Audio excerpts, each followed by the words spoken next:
अस्सलामुअलैकुम नाजरीन, मैं हूं अब्दुल अजीम। 7H न्यूज़ में आपका इस्तकबाल है।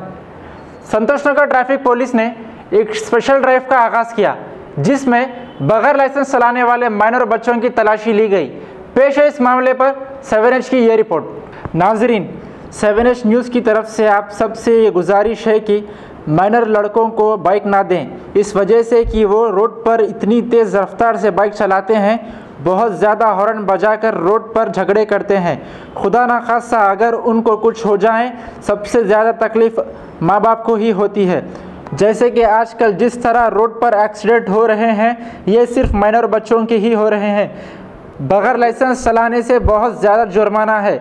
उनको रोककर अपने बच्चों की जान बचाएं।